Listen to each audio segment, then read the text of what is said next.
Apologies that we are 3 minutes late, but hopefully we will still make up. While the 1-year mark of Zelensky's presidency has passed already, the timing of having this event today is important. In the past year, which has been turbulent, I think we can say that.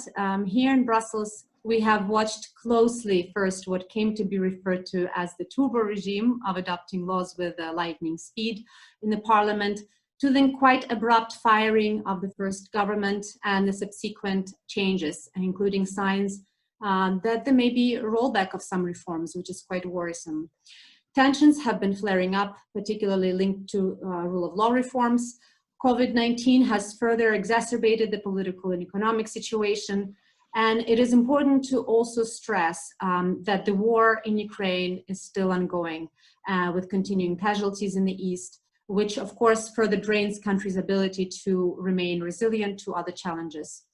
So today we have a great group of experts from Kiev and also from the EU Support Group for Ukraine who will zoom in literally on these issues. Before passing the floor, though, I would like to really thank our great partners for co-organizing this event. First and foremost, the Ukrainian think tank Liaison office, especially to Olena Carbou, who's moderating today's event and has really done a great job in pulling things together. She will also moderate the event and introduce the speakers, and also to the International Renaissance Foundation in Kiev. In fact, I will give the word now to Oleksandr Sushko, who is the executive director of the foundation and who will give us further insight, introductory remarks. Thank you very much. Oleksandr, over to you. Hello, can you hear me? Yes? Thank you. So, first of all, it's a great pleasure to me really to see our Brussels-based community of think tankers dedicated to Ukrainian agenda really alive and ready to work again, despite all these obstacles which were created by COVID pandemic. And unfortunately, we still are not able to meet offline. However, now this is at least the opportunity which we really have, and it's a good time in the midsummer time to initiate this debate. International Renaissance Foundation is in this game from the very beginning. I mean, the story of the Ukrainian think tank's Liaison office in Brussels is also to be extended our story. More than 6 years ago, we have debated and discussed this with the initiate group, and then we have been whole the road together with you. And I think that's a success to have this kind of institution working closely with the EU institutions for so long time, working together with a brilliant community of Ukrainian think tanks. Certainly, after a year of Zelensky in office, we do have enough data to discuss. We do have enough opinion and expert assessment and also facts. And I hope that the facts will be in the focus of this debate today, because there are lots of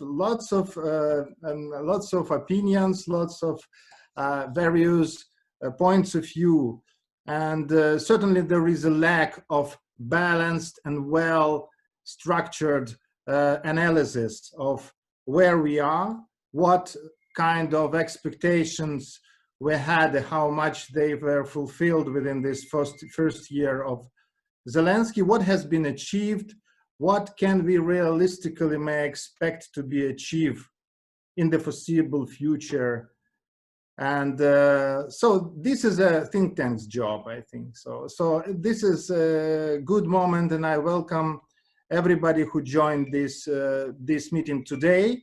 I have read carefully the report provided by the Razumkov Center, which is our long-term partner, and I was a part of Razumkov Center various events probably for last 20 years. So I know the quality of their analysis, and certainly others. I know many others of you, or probably I know all the think tanks which are represented today. And I hope there will be a productive debate, including the politicians, officials, think tankers, and that would be a good event, I hope. And so thank you for your participation. Thank you, Svitlana. Thank you, Oleksandr. I'm Olena, Carbou, Executive Director of the Ukrainian think tank Liaison office, and in my return, I'm really grateful to our continuous cooperation with the European Endowment for Democracy and International Renaissance Foundation for our continuous and effortless job of opening Ukraine to Europe and to the world. And today's webinar, as you have rightly said, it's one of these events with the purpose to tell the story of Ukraine with the analysis of the think tanks, of the experts, and those who are closely working on Ukraine. And we see, as my colleagues have already said, we will dedicate this event. We have built the program in such a way that we will start with presenting an overview, first of all, of the really results of the first year of President Zelensky, and then we will zoom in particular very important areas. And what we will try to do is also to bring the bridge to our nearest future, namely local elections, which are planned by the end of October in Ukraine. And with this, first of all, we are also grateful and we are glad to this yet another moment of cooperation and basis for cooperation with the support group for Ukraine of the European Commission at today's webinar, but also we are grateful to your general work on Ukraine, in Ukraine, for first of all keeping a close eye, very expertise-full eye on reforms in Ukraine and on implementation of association agreement between Ukraine and European Union. And we are glad that Martin Mühleck, Policy Officer, European Commission Support Group for Ukraine, is today with us. And I would like Martin to start and to present the European Union vision of today's Ukraine. So Martin, the floor is yours now. Thank you very much, Olena, for your kind invitation and also for allowing me to speak. I hope I manage in 5 minutes on behalf of the support group for Ukraine with our perspective of the last 12 months and of course on the near future and the second half of 2020. I hope that the second half of 2020 actually will be much less eventful than the first half, or at least more positive and with less troubles. For those who don't know the support group for Ukraine, it's a kind of a task force of the European Commission that was set up to streamline the approach to support and ensure that the assistance from the whole EU family, so of all the initiatives and the institutions, avoids duplication. And that support programs are designed in a broad way, in a flexible way, and allow us to react swiftly to changing all political circumstances and priorities.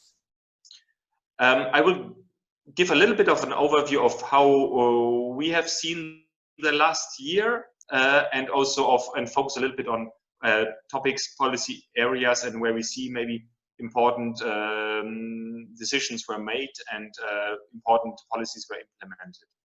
So actually on the 20th of May, when there was the 1 year of President Zelensky's elections, actually, our president of the European Commission, Ursula von der Leyen, she had a phone conversation with President Zelensky, and I can maybe start my presentation with her message that we welcome very much the reform progress that Ukraine has made, and at the same time that we also underline the importance for the current government to continue implementing this and an ambitious reform program.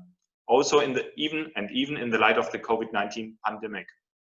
So this is in short terms our overall vision for Ukraine at the moment. At the same time, I would like to encourage also that we look at the reform progress in broader terms. So if we compare all the reforms in Ukraine since 2014, we can state that there have been unprecedented, and also EU support is quite strong and consistent and in depth, with a clear emphasis of strengthening Ukraine's resilience, because it's our opinion that without a resilient Ukraine, there cannot be a resilient Europe. And this is a cross-cutting task with, where we have to look at genuine, sustainable reforms. And this was relevant in 2018, 2019, and in 2020, this is even more so. When we looked at the different areas over the last year, in terms of activities, reforms, we could see that in terms of President Zelensky's promise to deliver peace, he has taken quite a bold approach, and I think it cost him domestically also a little bit to bring in some more dynamism to resolve the conflict, be it in the trilateral contact group and in the Normandy format. However, we can also see that Russia continues to capitalize on Ukrainian gestures, and there's no reciprocation and no progress so far as far as we can see. In terms of domestic politics and the policies in terms of increasing economic growth, and we can see there have been important steps done. So the recent adoption of the land reform is a crucial step towards a real market economy in the field of agriculture. Also, the adoption and the implementation of the banking resolution law is quite a litmus test for curbing oligarchic influence, to make previous reforms sustainable. And we acknowledge that both these key reforms have been possible also because of the personal involvement of President Zelensky and his government to push that through and come to an adoption of this important legislation. Also in the field of the energy sector, we can see progress on the positive side, from the agreement on gas transport, the interconnection agreements with neighboring EU operators, and we also, of course, the unbundling of naphtha is another one, and we see that it's essential to continue the implementation of these reforms in the energy sector. A new policy field is the European Green Deal, and we are also in contact with the Ukrainian government to further collaborate and cooperate on in this field of decarbonization, on environmental protection. And we see there's quite a strong Ukrainian interest in participating and joining that. And currently we are discussing of how to do so in detail and over the coming months. Obviously, in the field of judicial reform, there's also important for us that all the previous and ongoing reforms should be irreversible, and there should be the continuation of anti-corruption reforms in for example, the prosecutorial reform, and also unblocking the next step of judicial reform. We see that as a very important issue, and I'm also looking forward to hear the discussions today to see what will be the input here and your assessment of the progress so far, and the challenges of the near future. Overall, we have to say it's the rule of law, the independence of public authorities is central, and it's also crucial to sustain the growth path and to create a transparent level field.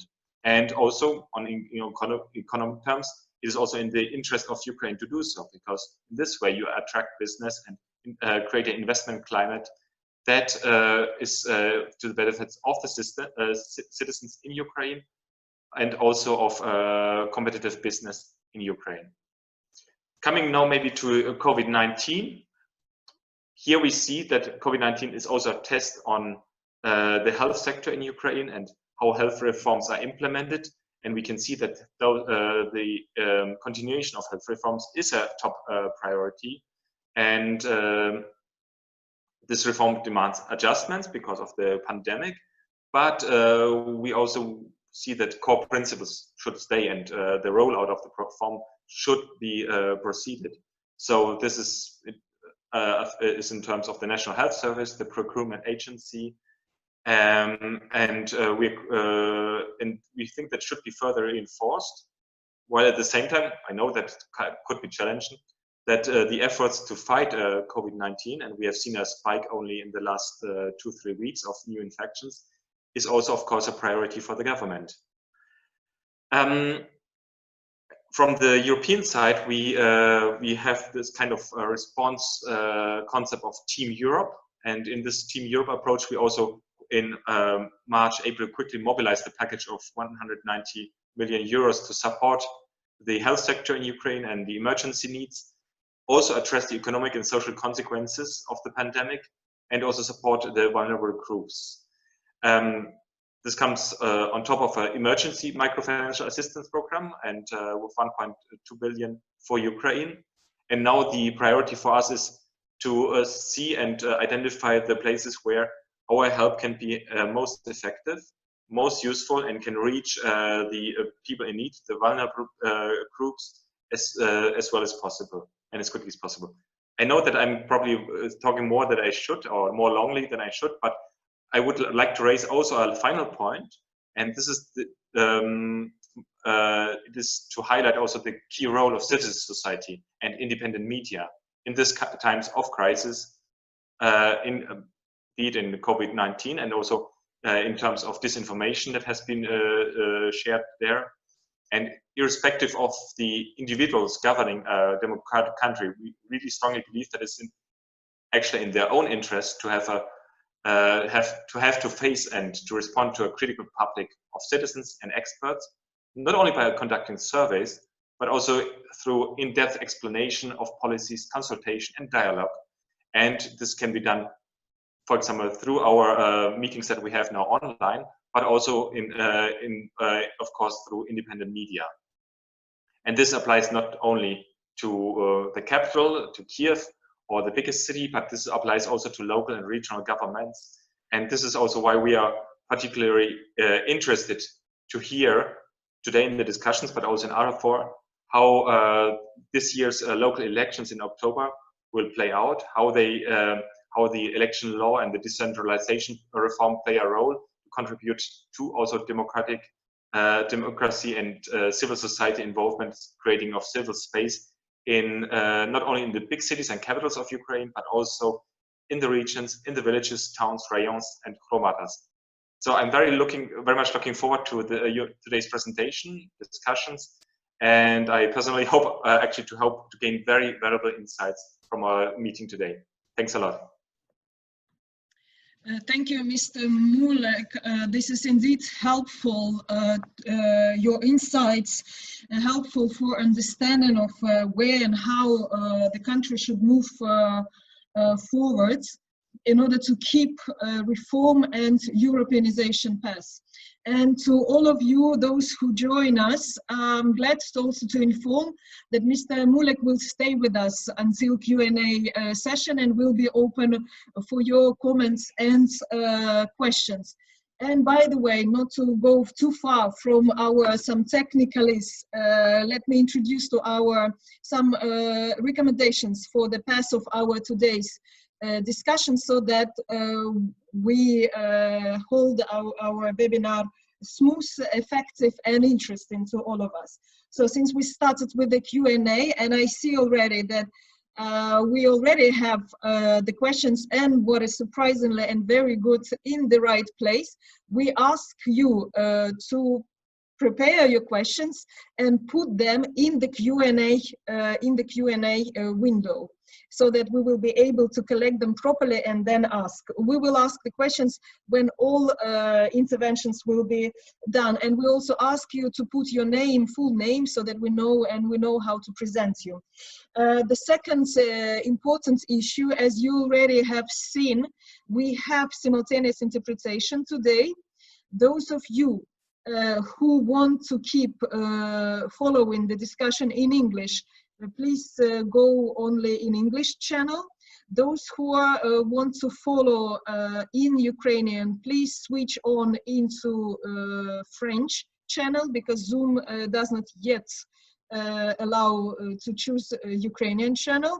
Those who are bilingual and can follow both languages, do not switch on interpretation at all, and you just can follow the discussion as it is. For technical questions, you have seen already some information in chat regarding some technical help we can give you, but from our experience from this webinar, if you have any problem in connecting audio or something, so just try to change some connecting details, or if there's internet, try to use another internet source, or maybe to connect through another device. So this is kind of a general recommendations we can provide. If you have any specific write in chat, we will try to answer to help you. And this is for all of us, as you have already may have seen. We are live on Facebook on the Ukrainian think tank office page. We are also recording this webinar, and then it will be then placed in our Facebook, and you will be able to revisit the webinar or share with your colleagues or friends. So this is it to help us to have our meeting today smooth and interesting and effective. And this is my pleasure indeed to present our discussion panel, which we have brought today to present today's Ukraine and its future, hopefully. And today with us, we have Viktor Zamiatin, who is Director of Political and Legal Programs of Razumkov Center. And Razumkov Center is one of the oldest and biggest think tanks in Ukraine, dealing with the variety of issues. We also have Iryna Shyba, who is Executive Director from the DEJURE Foundation, dealing with the judiciary rule of law issues.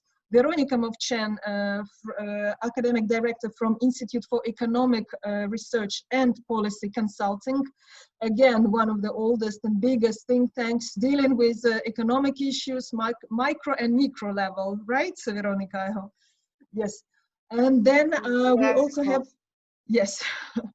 And we have Anton Avksentiev, who is expert from Observatory of Democracy, the think tank dealing with the local governance. And so we will start now with Viktor Zamiatin from Razumkov Center, and who will present results and the main findings of the latest report, which has been already mentioned by Oleksandr Sushko. The reports with assessment of the first year of President Zelensky. And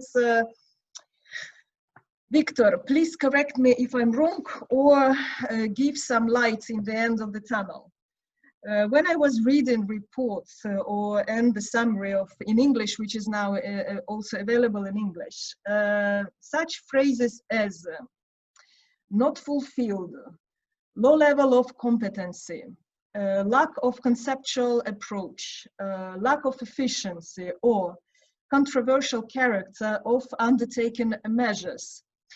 These phrases, unfortunately, I have seen maybe more often than I would like to see in the reports. Please tell me if these are the phrases which are characterizing this first year, or there's still bright spots on the way. Viktor, please, the floor is yours.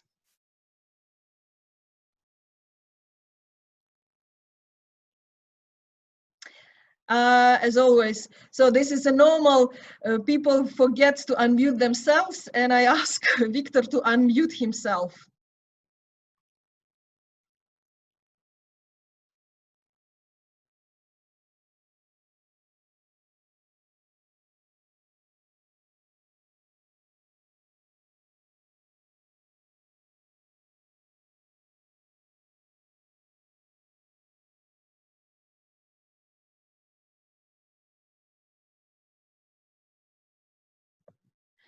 Wait, please. Something is not working. I'm addressing our interpreters where we can hear. Viktor is now speaking in Ukrainian.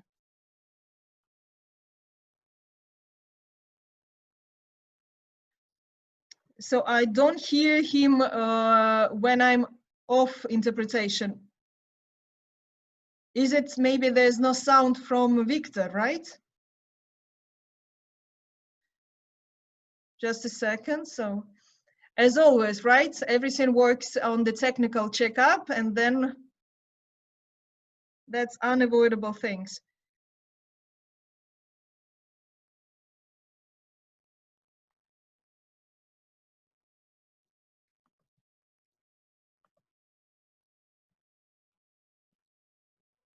Немає зв'язку, не чутно вас. We can't hear you, Mr. Viktor. Ага, щось пішло. I can hear something now. Can you hear me now? Дякую. Я перепрошую. Thank you so much. I beg your pardon. We had some technical problems. Well, you know, till yesterday we had none. Well, you were lucky. You were lucky. Today is not that a lucky day, right? Yeah, okay, but you can hear me now. That's great. Once again, I beg your pardon. I've lost a few minutes. So, Miss Olena, I really share your opinion. We, of course, would like to see more positive estimates and phrases in the report. We would like to be more sure about some positive results which took place after every year of the activities of our president. And we cannot say that the first year of the activities of the current authorities and the presidency was a disaster. No, but we are saying that there was a combination of some achievements and certain, so to say, issues.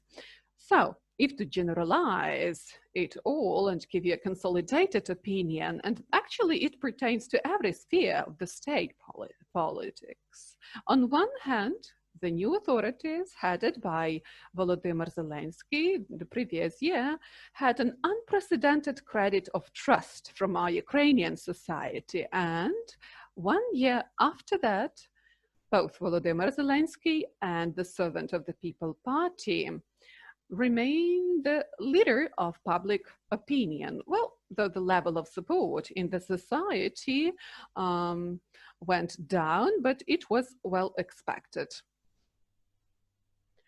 Then we can acknowledge that actually, unfortunately, we shall mention the lack of conceptual approaches, lack of the strategic vision of state priorities, lack of a clear-cut program of activities which would be implemented, lack of some program documents, and also lack of some conceptual documents. Also, we have to acknowledge the lack of political will and desire to have this general understanding and political will. Unfortunately, there is the lack of proper communication between the authorities and the society, which is why, unfortunately, we have to mention that there is no consolidated approach to human resources selection, etc. So we see this slight and serious issues at every level, which is why we don't have answers to some very crucial and critical issues on the mechanism of implementation of all the promises made, for example, because Mr. Zelensky was very generous with his promises before the elections, considering war, etc. And we shall say that in all spheres of the state policy, the policy itself is not very well balanced. And sometimes the actions of the authorities are very controversial. And of course, the results would be controversial. And in addition to that, we see the situation when Ukraine enters a global crisis caused by COVID-19 pandemics, which actually exacerbates our internal disbalance as a country. Well, when we talk about assessment of the activities, of the actions of the new authorities, we see a range of serious problems and serious challenges. Now, if I may, I will try to get concentrated on key areas. In the first place, that would be the national security and defense sector, because so far we have a war and we have an occupation of the part of our territory. And we, as it was mentioned by previous speaker, are still in war, but not taking into account the pre-electoral statements of Mr. Zelensky and his first statements after becoming a president, we did not come closer to the end of the war. And actually the new style of the current authorities did not change the situation significantly at the war zone and in negotiations process, if we're talking about Normandy format and Minsk format. And we cannot say that, for example, meeting in Paris yielded some, breakthrough results. No. Well, we saw some new initiatives on the side of the new authorities, but the majority of them were very controversial in terms of their implementation, and some of these initiatives created long-term risks for the country in general. For example, this contact tripartite group, well, the creation of that group was avoided, thanks God. And there was a huge pressure on the side of the civil society. And here it's worth mentioning that this very vulnerable policy of playing the tune of an enemy is dangerous. And unfortunately, we cannot exclude the new phase of the armed aggression of the Russian Federation against Ukraine. If to mention the external policies, well, here we see more positive results because we see some positive dynamics in relations of Ukraine with the European Union, and once again here we talk about declarations of the government as regards our European choice and some tangible steps to implement the Euro-integrational course of Ukraine. Though we, experts of Razumkov Center and our colleagues, we are not fully satisfied with the results achieved. Well, of course, we have to understand that we live in the times of pandemics of COVID-19, but also, we've made our relations with NATO more profound, and Ukraine finally joined the program of extended and expanded opportunities. That's great. And as Mr. Minister of Foreign Affairs recently mentioned, we have to join MIP. Well, we will see whether it will be implemented, because it requires, again, some strategic course and profound understanding. Well, we'll see. Then we also see the launch of a dialogue with our adjacent neighbors from EU, meaning Hungary and Poland. We had certain conflicts in the past with Poland in the field of the national memory and in the field of minority with Hungary. Well, it was just the start of a dialogue. The problems were not solved so far, but I strongly hope that actually we will agree on a friendly terms. And another situation is very controversial. That is relations of Ukraine with the United States of America.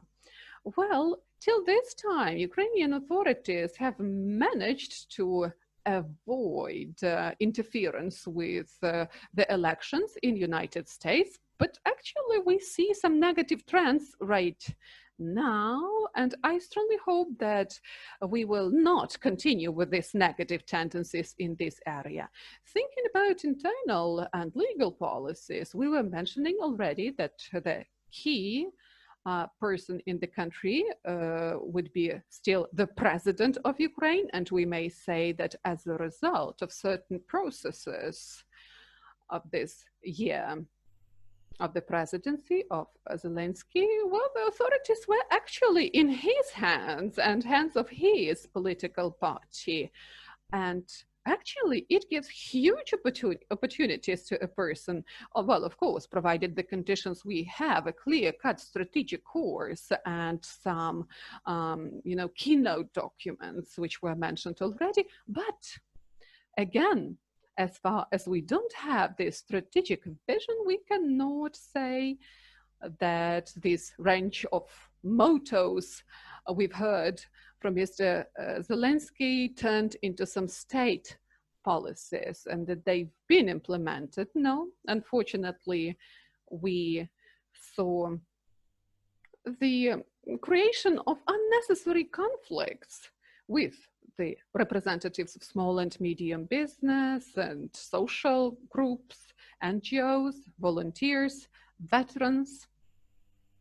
And once again, it pertains to the local governments and city mayors. For example, there was a conflict with the mayor of Cherkasy city, central Ukraine. And actually, as the response to this, the Party of Peace was created. Well, it had to be avoided, you know. I believe my colleagues are going to mention judicial reform, which is why I'm not going to go into all the details. Let me just mention that unfortunately we cannot talk about any breakthroughs there, and we cannot talk about breakthroughs in the reformation of the prosecutor's office, or maybe prosecution of some high-profile persons.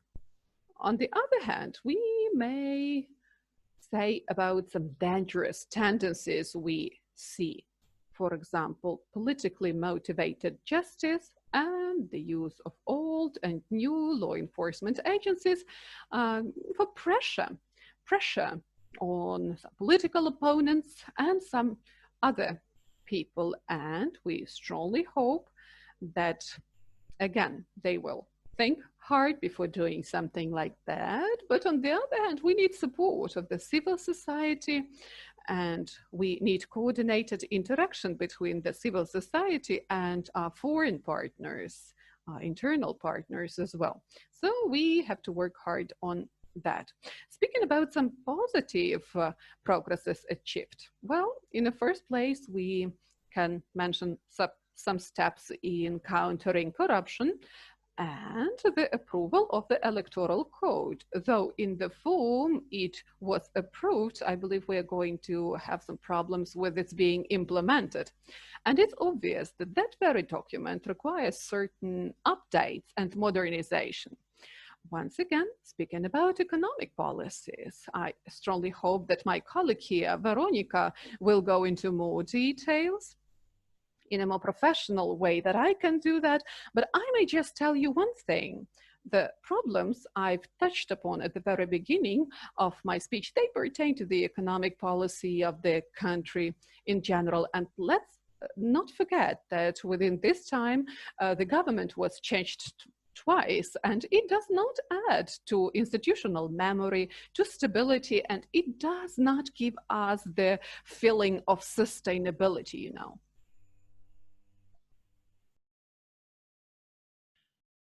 However, in the beginning, there were intentions declared that were quite clear. When we talk about the social policies in the state, unfortunately, we have to state that this end of poverty, as the president advertised it, is still not here. Well, the income of an average citizen is kind of growing, but of course not as fast as last year. And there is a dangerous trend that the economic situation will be not as good, and we'll see how the citizens react to that. Also, the pension reform is complicated. At the moment, the inflation is compensated, but there is no growth of pensions. We remember how the president and the party, the servant of the people, have declared the return of the work migrants. well, they have returned, but only because of the pandemics, not because of some efforts from the government. So I don't think that it is a very positive thing, even though so far we have received certain labor resource and it has to be managed properly. Once again, Mr. Mühleck has already mentioned about the need of the medical reform, especially in the epoch of the pandemics. Here we see the intent to continue the reform, but still with the condition if it is revised upon some mysterious principles, and we still are eager to learn what these principles are going to be. So far, we can only state lack of comprehensive nature of the efforts in this sphere, which of course does not positively impact the work of the whole sector. As for the humanitarian policies, well, we couldn't assess it really because it lacked any determination. There was no proper regulation in this sphere. Only recently, the so-called language ombudsman has been appointed, which I think in the conditions of Ukraine is not normal. This strategy of the humanitarian policies has not been presented. And so we don't know neither the priorities nor the goals which the state sets in this sector. So I don't even know if we have any subject to discuss. That is bad because we are in the situation of the hybrid war, in the situation of ongoing informational pressure. We are in this situation when the matter of protecting language rights of minorities is heavily politicized.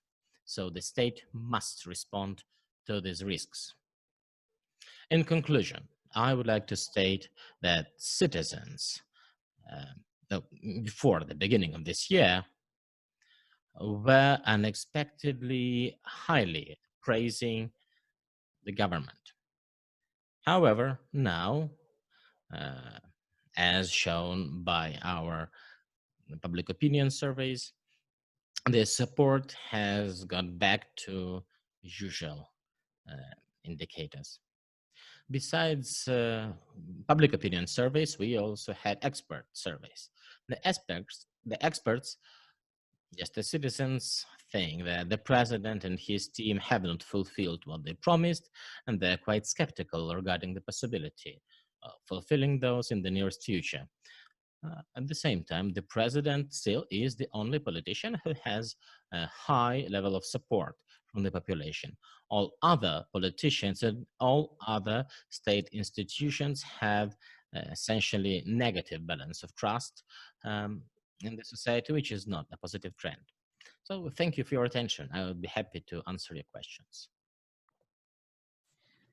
Thank you.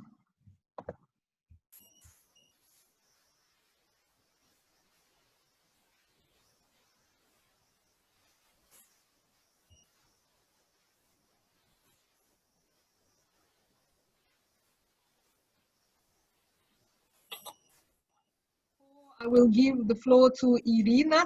I will encourage once again our participants to put the questions. Thank you those who already have done this.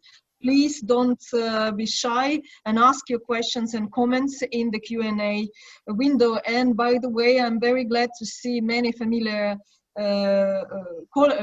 names of our colleagues who are listening to us, unfortunately without sound and video options, but for the next time, hopefully, and nice to see you all today. Okay, Iryna, now it's our task to zoom in on judiciary and rule of law. Please guide us through this area. Thank you. Thank you, Olena. Good afternoon to everyone. It is a great pleasure to be a part of this discussion. However, what I'm about to report on will not be as pleasant or positive. A year ago, a president inherited a corrupt judiciary, and I would say even the judicial corporation that less than 8% of the citizens trusted. Poroshenko's judicial reform helped to weaken some political influence over the judges. Now the president, for example, cannot take part in the selection of the judges. His role is just ceremonial. However, all powers of the selection and judges, they were transported or given or divided to different judicial councils, one High Qualification Commission of Judges and another High Council of Justice. The former one could be seen as a HR department of this judicial corporation, while the High Council of Justice is the real CEO who's making all the decisions. These two institutions, by design of Poroshenko's reform, were supposed to evaluate all sitting judges on two criteria, integrity and professionalism. The problem was that members of those councils were never assessed on the integrity criteria themselves. So they possess assets that they cannot prove, they have political ties and obligations, they were involved in unethical behaviors themselves. However, they are the ones who are entrusted to cleanse the judiciary. So it's not a surprise that they were not successful in these tasks, and moreover, they sometimes misused their powers. They helped to avoid legal responsibility to many judges who violated human rights during the Revolution of Dignity, and they pressured some independent judges who reported on corruption in judiciary. So by April 2019, less than 20 judges out of 2,500 were dismissed from their positions on their integrity criteria. And thus it was clear to the civil society and many stakeholders that without reform of these two institutions, those two judicial councils, the reform of judiciary in general will fail. And after the Constitutional Court actually adopted a few decisions that rolled back some successful reforms, especially anti-corruption efforts, also it was clear that this institution and selection of Constitutional Court judges should be in focus, which it was not before. So Zelensky, in his campaign, he actually acknowledged some problems of the corruption in judiciary, and he used it in his campaign to say that Poroshenko failed in judicial reform, and members of his parties agreed that judicial reform should be their priority. However, they lacked the clear vision and the strategy, as my colleague already mentioned, on what should be done and what steps should be taken. So it opened opportunity for some NGOs like DEJURE, Anti-Corruption Action Center, Aftomaidan, many others to form a justice reform agenda. This agenda included, first of all, reform of High Qualification Commission of Judges and High Council of Justice. And what we proposed to include the international experts to relaunch this institution so then they could actually relaunch whole judiciary. Involvement, this instrument of involvement, the international expert, it's actually proved to be in fact a mechanism in selection of anti-corruption court judges already in Ukraine, and for selections of head of other anti-corruption institutions, as they managed to break the vicious cycles of corporativism and self-preservation and to make an independent decision on who should be sitting on specific positions. So justice reform agenda was supported by both president and his party, Servants of the People or Slugi Narodu, and last autumn they actually delivered their promise by submitting their draft law, which actually provided some of those ideas. Members of the qualification commissions were immediately dismissed from their positions, and two commissions were supposed to be created, one to select the new compositions of qualification commission and another one to cleanse the High Council of Justice. However, the High Council of Justice members, and I remember that it's a CEO of Judicial Corporation, they started to use all possible instruments to block this reform, from writing ridiculous regulations, trying not to nominate their members to those commissions, and they succeeded. So commissions were never created, blocking the way to select new judges because this functional qualification commission could not run any competitions. The Constitutional Court adopted a new decision that allowed actually judges, sitting judges, to leave their positions and without qualification assessment or any evaluations, and to keep their salaries or their support for their lifetime support. So this actually provoked and incentivized many judges who were afraid of the new commissions, of this assessment, that it might be fair, they actually to leave the system. So what we have now, that actually there are many courts that are without sitting judges at all. The courts that are left with some judges, they are so overloaded with the cases that even in the simplest cases, citizens have to wait sometimes for a year to get decisions or to get even the first hearing. So almost a year after the Zelensky's in office, there was no improvement whatsoever in the justice sector. So these elections of new judges was blocked, and the problem with the compositions of corruption was not changed. And moreover, all the initiatives that Zelensky proposed himself, they were blocked. So now, just a month ago, he was in his office. They were facing the challenge to have to unblock this reform and to actually make it work. So they submitted a new draft law, which actually provides for a new competition to qualification commission. And although the international experts are still present in this election, the High Council of Justice can overrule any appointment. And more, even though the president and the Ukraine actually needs conditionalities to IMF promise to reform High Council of Justice, this law only strengthens the role of this council in the process. While we are speaking now, the committee is hearing this draft law and two alternative laws of other deputies. And by tomorrow, we will know which of the laws will be supported, and the parliament will have to vote on that. But this is just to wrap it up, because we are out of time. So this is only one part of the problem. It's just the head of the problem. But there are still more other initiatives or problems should be solved with constitutional court selections, with administrative courts decisions, with these politically motivated decisions that we now seeing intensified in the last few months, and also challenges that we faced during the COVID times.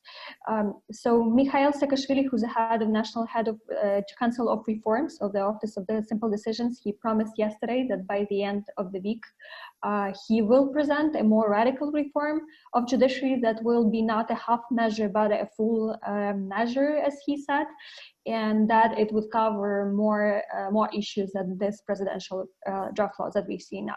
So we will looking forward to see it on Friday, and we will be ready to comment more. Is it going to be really a radical reform or not?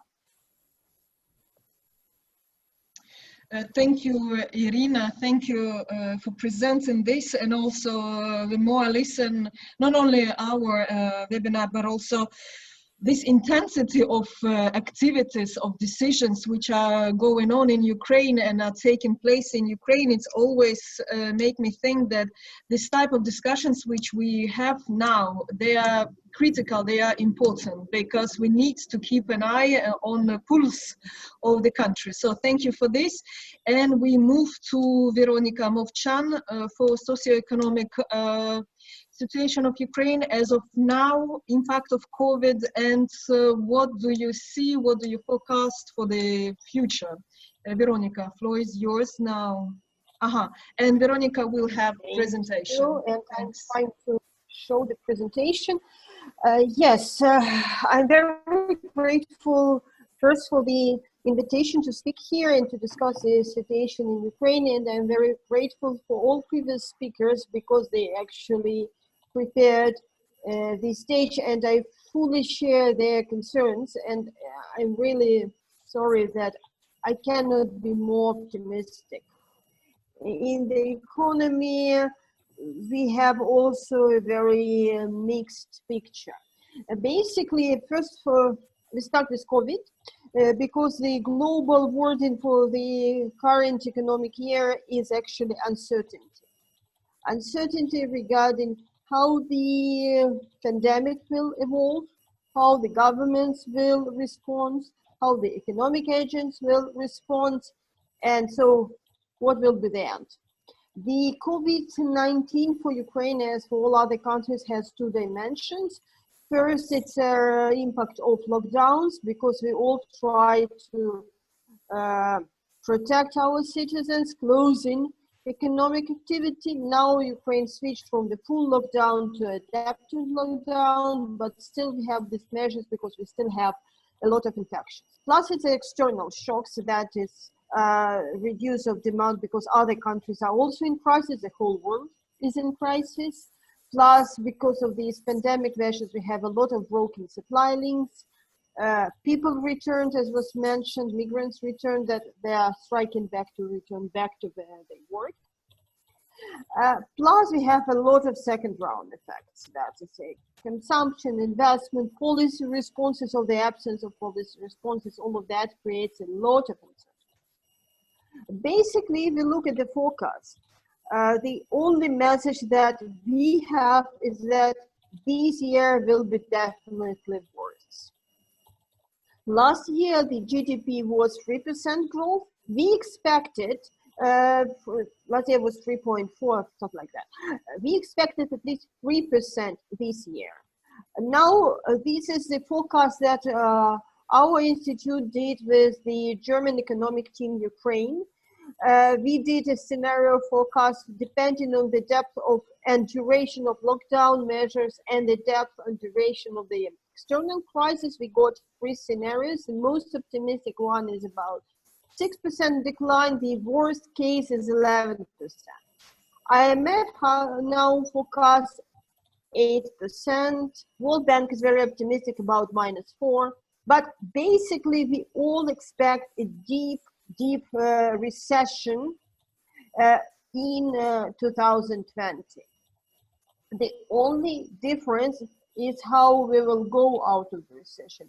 Will it be V-shape, W-shape, U-shape, Nike shape, or whatever shape you choose?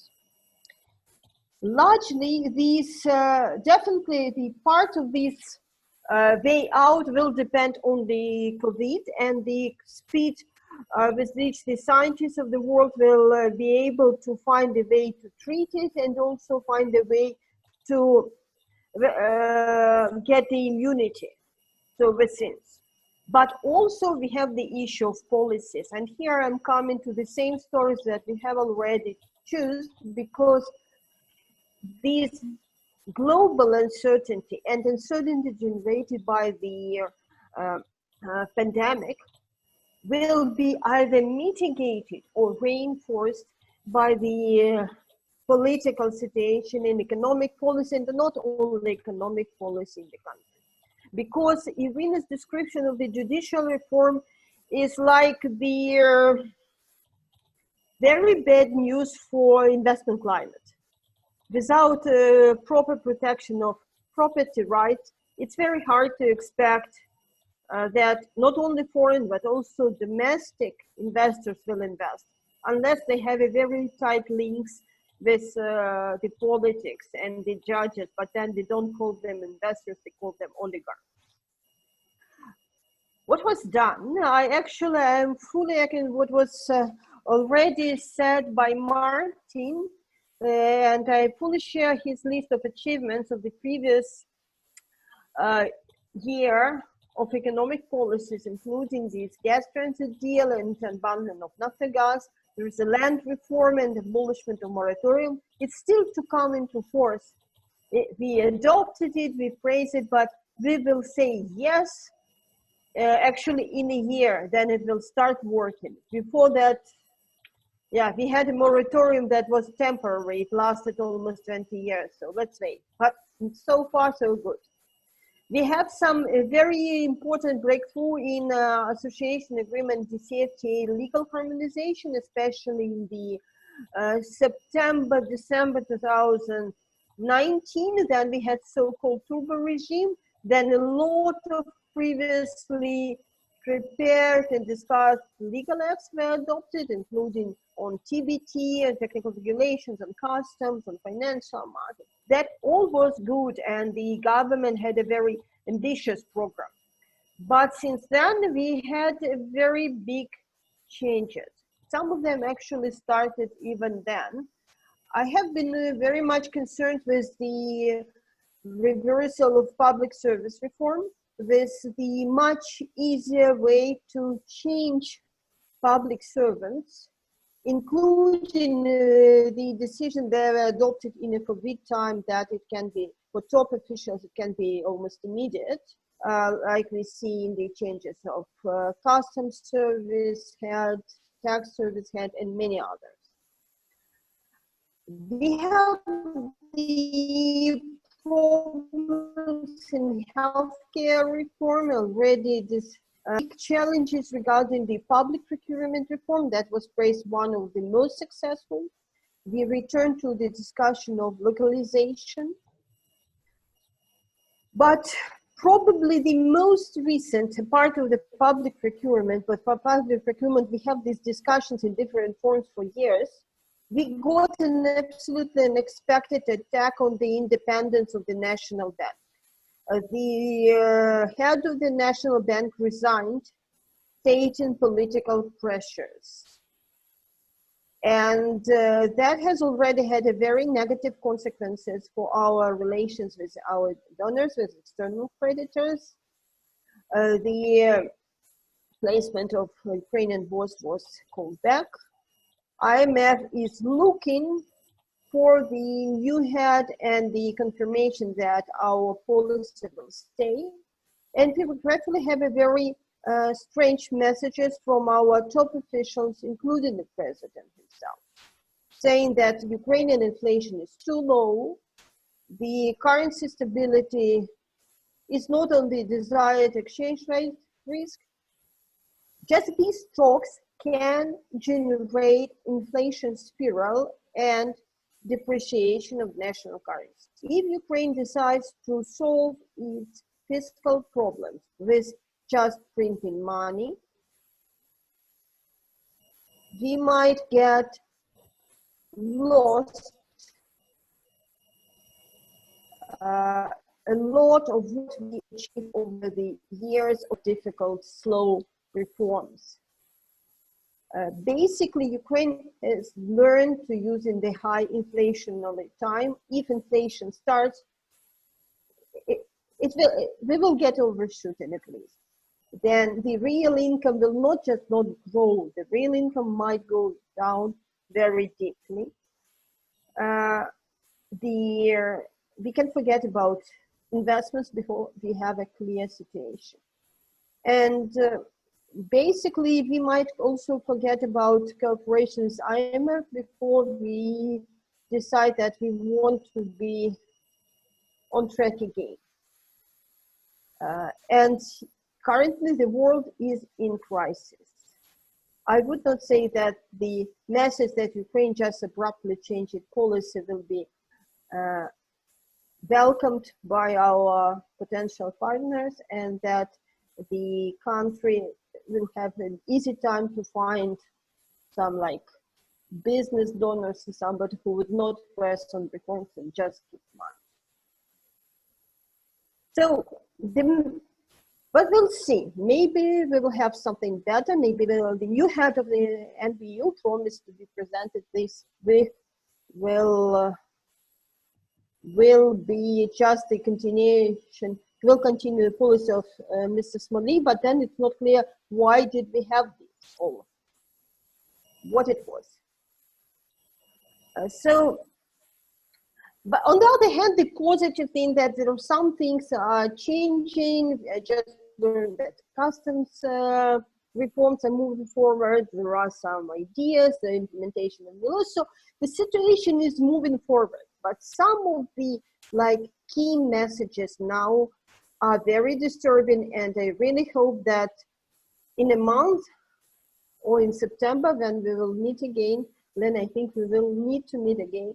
We will say that it was just bubbles, and actually the path of reforms of Ukraine continues. Thank you.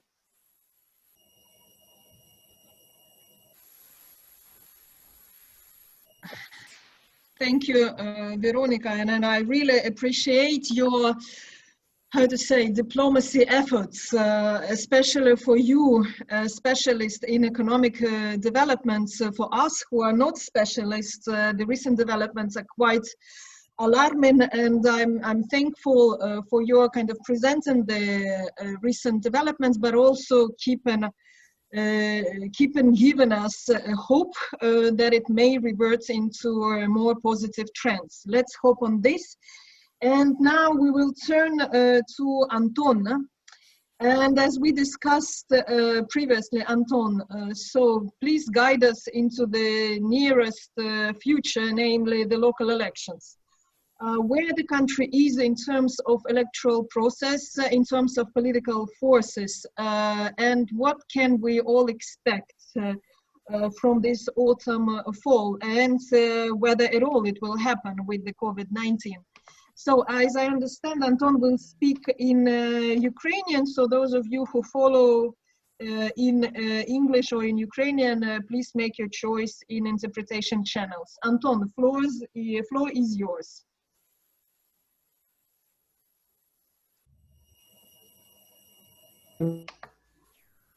Колеги, чи чутно мене Dear зараз? colleagues, can you hear me now? Positive, then I can start. Right, I had some technical issues. Somehow I don't see you right now, but can you see my screen? Can you see what I see? Yes, just press full screen. Yeah, I was just doing that. Well, great. Hello. I would like to thank you for the invitation, and I would like to express my gratitude to the Razumkov Center for very profound analysis. And I represent Center for Political Analysis, Observatory of Democracy, and I'm going to highlight few theses what to expect from the local elections. And I would like to show you, as a disciplined center, I'm going to stick to the time frame of it, to me, namely 5 minutes. So in the first place, today, it's 100 days before the elections, but still we don't have the text of the law which will be followed within these elections. You know, somehow we always neglect recommendations of the Venice Commission because according to their provisions, this law had to be in place 1 year before the elections. Well, we'll see. Maybe that's the issue of tomorrow or next week, but today we saw the resolution which prescribed the elections to take place on the 25th of October. Well, again, it's clear that we are going to see involvement of the community, because in all the settlements which have more than 10,000 people, there won't be majority candidates or single mandate candidates. So people would be forced to select the parties, or people from the parties. And very often there will be name-tied projects. For example, Kernes block, the successful Kharkiv in, namely, Kharkiv is now posting a lot of billboards all over the city. Also, Yulia Svitlana, former head of the oblast, has got her party, Block of Svitlana, together, and Oleksandr Feldman initiative, another party of former MP. So I believe we are going to have the same picture in every oblast, meaning the major parliamentary parties will be represented there, and there will be some few oblast-specific parties or region-specific parties. And I believe this is a bad situation. The major motive they were guided in the presidential office would be control over the councils of amalgamated territorial communities. And I remind you that we have these councils which will be operating within the framework of the open land reform or law, and they have a lot of land there in the amalgamated communities. So there will be some political pressure. Then the classical pressure on the side of the pro-authorities party, meaning the servant of the people. Well, actually, people were voting for the servant of the people because they've supported Zelensky. Now, this very party will use its administrative resource. Also, there was a Petro Poroshenko bloc and Yanukovych party. And, you know, the local elites will start entering the most popular parties because people do not want to spend 5 years in the opposition, right? The project A New Faces, which was mentioned by the Servant of the People Party, was officially closed, as I see this, and in the majority of the communities, the Servant of the People will be using old faces, so to say, and the exception of the rule would be mayors' campaigns. Media will be paying a lot of attention to those mayors' campaigns, and I believe, well, actually, mayors will be future mayors, right? Potential mayors will do their best to beat Klitschko, the current mayor of Kiev, etc. Speaking about Kharkiv, the same will happen with Karnes party. There will be an illusion of opposition, and then there will be the coalition between the party of the mayor and the party of the president of Ukraine, the Servant of the People. And I believe that Servant of People, regardless of math, will be quite popular, and I suspect that there will be attempts to block some decisions of the local councils. Well, and the last thing I would like to mention very briefly, the technological side of it all. Apart from strengthening the role of media, role of internet technologies, targeted advertisement, we will see the demand on volunteer support, meaning dissemination of foodstuff kits and medical kits to citizens of Ukraine and hospitals. Well, in 2019, we saw that that technology was quite successful, and it will be used this time. And actually, now, because of the dire economic situation mentioned by Veronica, the citizens of Ukraine find themselves in complicated life circumstances, which is why they will appreciate not some concerts and shows, but these material, tangible things. That's it. Thank you for your attention.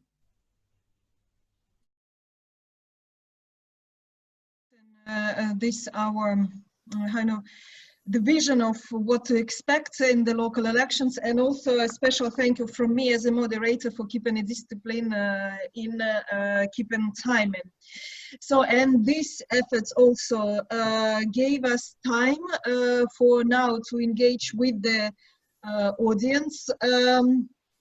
And we have received several questions, and I know that Oleksandr Sushko also wants to join us in answering the questions. Oleksandr, please put on the video. And now I will put the questions which we have received. For the moment, 3 of them. And I will read them all. Our participants did not name particular expert they want to answer this or other questions, so I would leave this liberty to you, our dear panelists, to take questions which are most kind of appealing to you.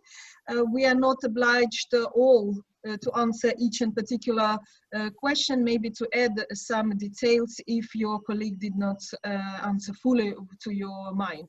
So let me read the questions. So the first question from Polina Girilchuk from International IDEA. The situation is the question is the following: how has the situation changed in Ukraine in terms of the difficult ethno-linguistic relationship between a Ukrainian-speaking majority and Russian-speaking minority in Ukraine? Can implementing on consociate, I don't understand this, be possible solution to this conflict? So I don't know what this, maybe it was misspelling or something, but as I understand the question is on this language issue, especially important now, as we know in the Constitutional Court we have this issue right now. The second question is from Paul Van Doren, former EU ambassador. The question is on Normandy Group, and actually what can be expected from Normandy Group in the next months, taking into account that the German presidency of the EU, which has just started, has expressed an interest in moving forward. And the last, for the moment, question is from Tinatin Tsersvadze. Thank you. She thanks for the update of state of play and wants to focus on reform in justice sector. And the question is actually to international community, what could the EU, IMF, or other international partners do to ensure that the reforms are not stagnating in the rule of law area, and does international pressure and conditionality work in Ukraine, and can it have impact on push through some of these difficult reforms? Yes, this is the question on whether international community has still this power of pushing reforms inside of the country. So these are the questions. Please feel free to answer those who you would like to take. Who would be the first? Just give me some sign, I can see you, and you can start. Yeah, Martin, I see that you have expressed. Okay. Yeah, maybe quickly, I saw also that there was an additional question on election observation for local elections. For this one, I can already say that I don't feel qualified to discuss that, but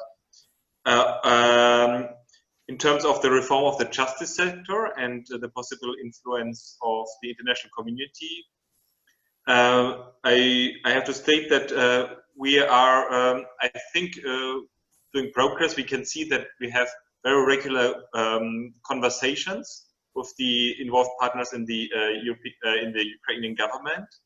We could see that, for example, in the format of the head of the delegation of the EU in Ukraine, the G7 format in Kiev, that there's a leverage, and we are using that to very closely monitor the developments, to very closely and in detail comment on the progress of the legislative progress, but also on the implementation.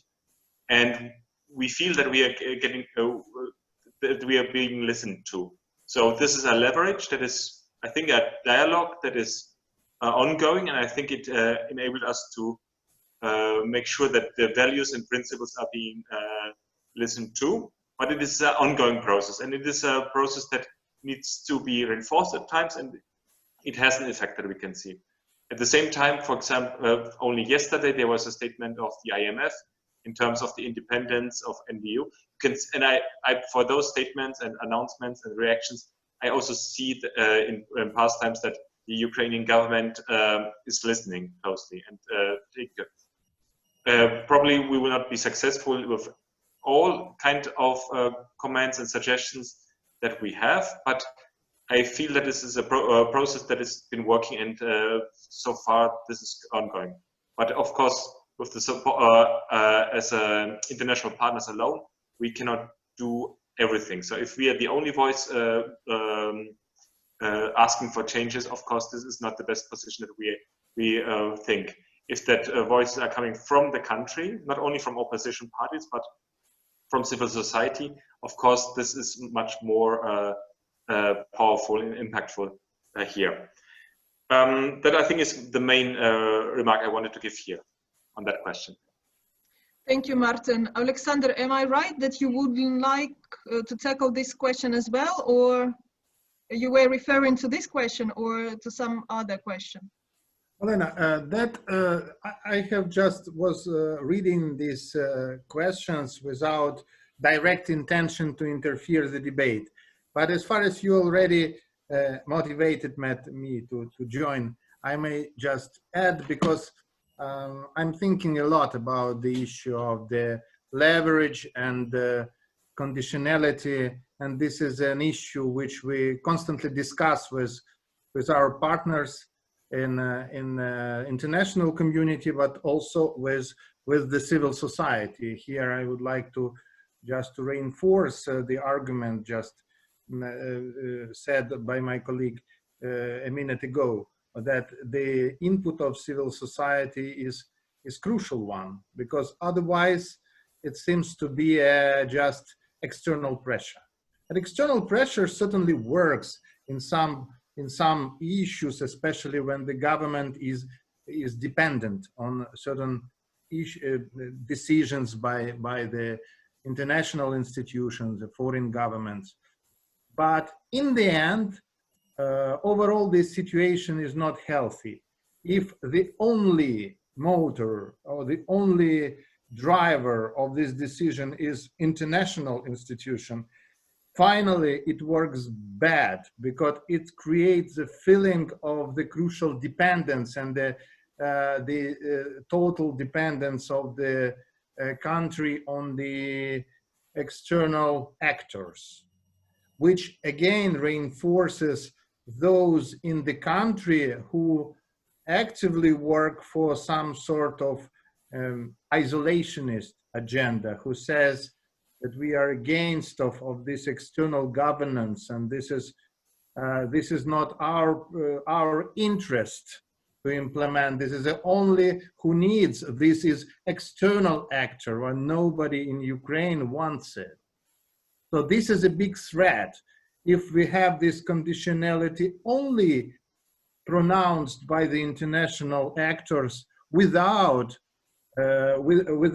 parallel voices by the civil society. And here I would like to say it, I communicated to my partners and to our colleagues in the Ukrainian civil society, and here I would like to raise it again, because now this voice of the civil society is not as much strong as it was a few years ago, as it was after Maidan, when the civil society coalitions and specific NGOs were very active in promoting the reformist agenda for Ukraine.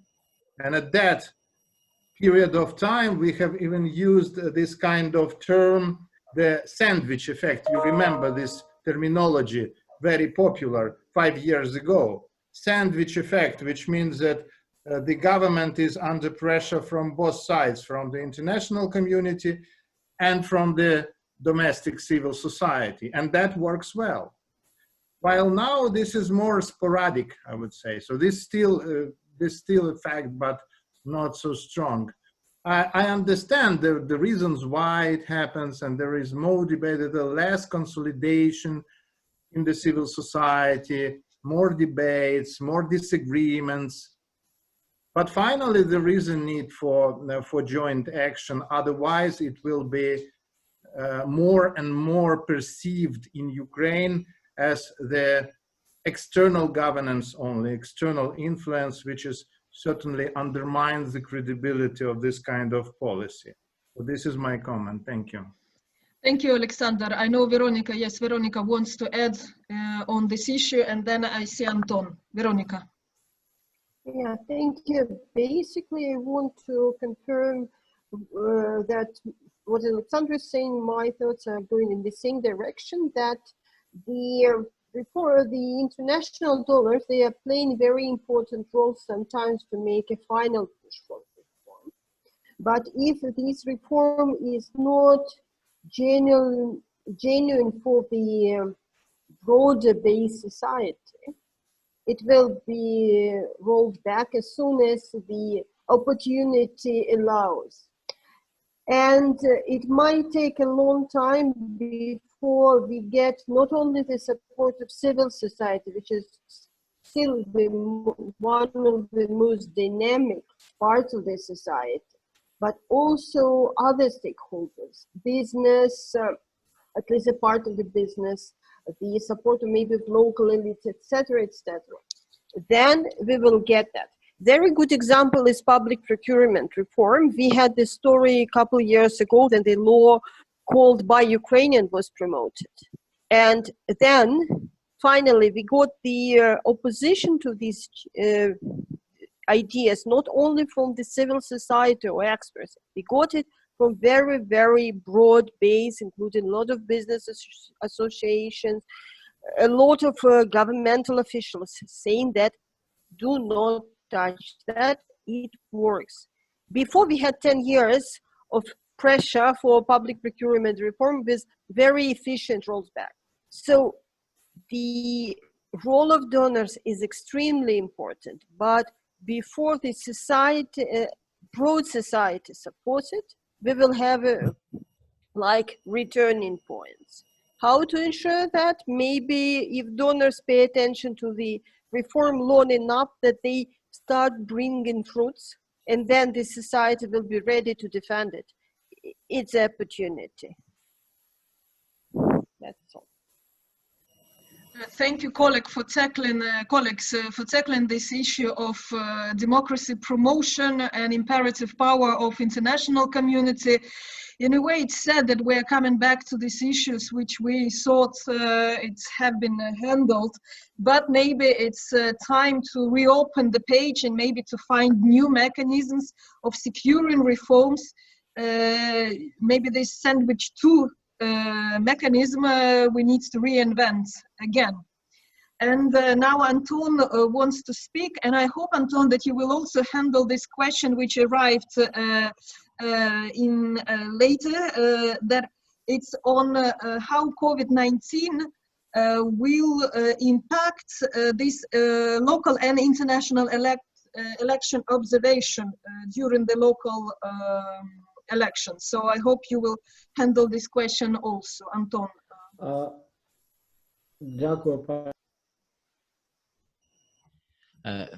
Thank you, Ms. Olena. Actually, I wanted to respond to the different question regarding those possible linguistic conflicts, because I saw that Mr. Viktor Zamiatin has responded, and I fully agree that this matter is really mostly not covered by the servant of the people, so that they would not increase their anti-rating.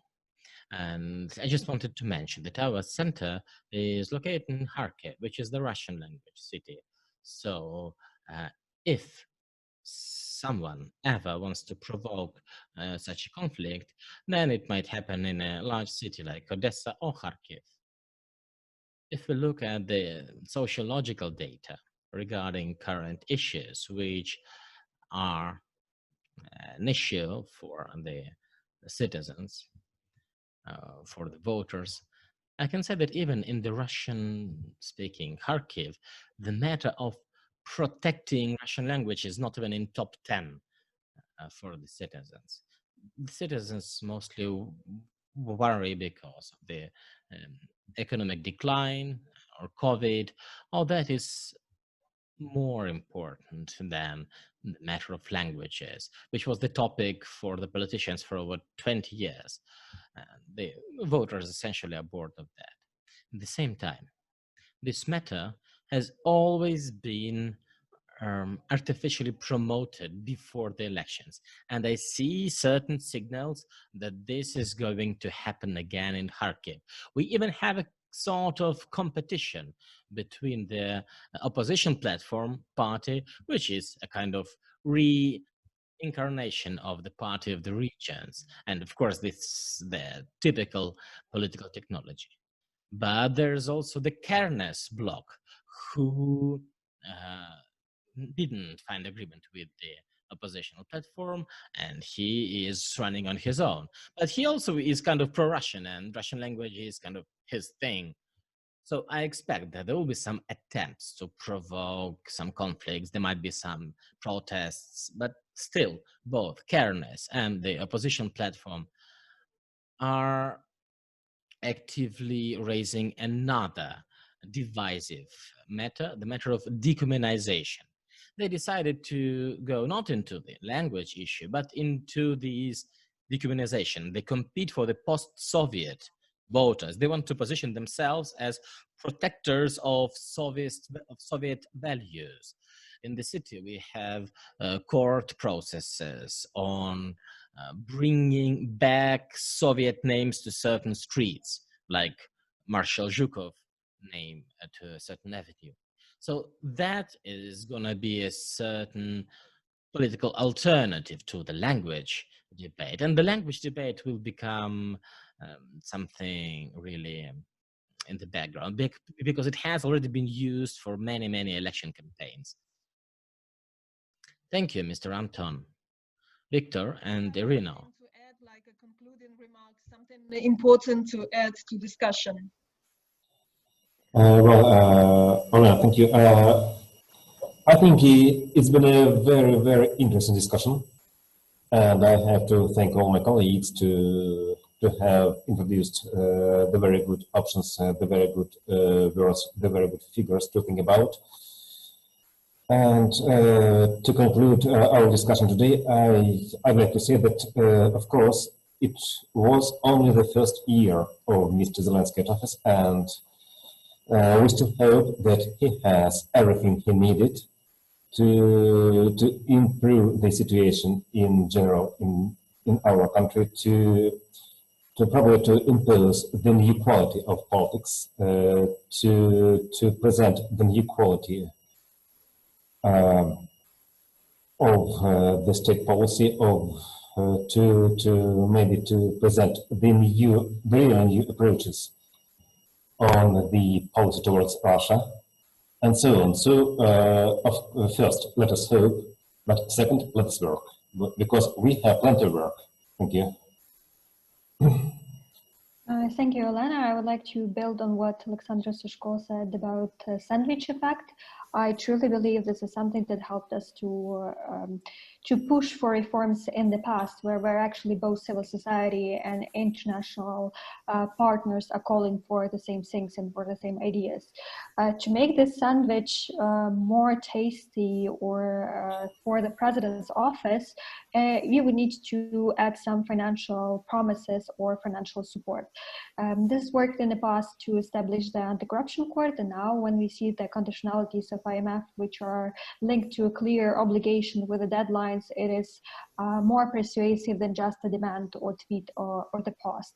And we need just to continue to push and to ask for the ideas and for the agendas that Zelensky and his party announced in the beginning, and to make it clear for them that the societies or public support will not be there and financial support from international partners will not be there if those promises are not met and not fulfilled in a full size. Thank you.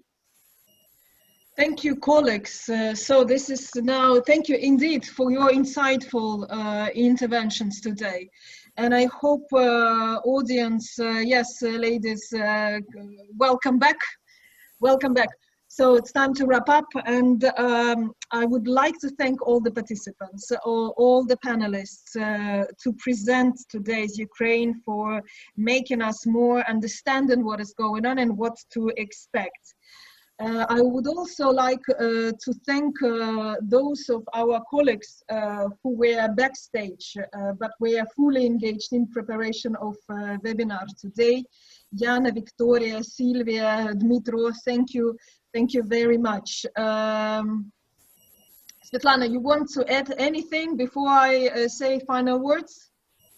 No, just thanks a lot for, indeed, as you mentioned, those colleagues who were not mentioned in the introduction, the communications team, I think, at EED, of Ukrainian Think Tank Liaison Office. This is also a new reality for us to host these events online, but I think having this discussion is quite important, and not to lose track, because one of the things that we've seen at EED, that issues that COVID presents are important, and the challenges are great. But democracy and challenges pertaining to democracy keep going and sometimes are exacerbated. So I think that very well done for Think Tank Liaison Office and those who made this event possible, to keep the focus on these other core issues which remain as important as ever, to stay focused. Thanks.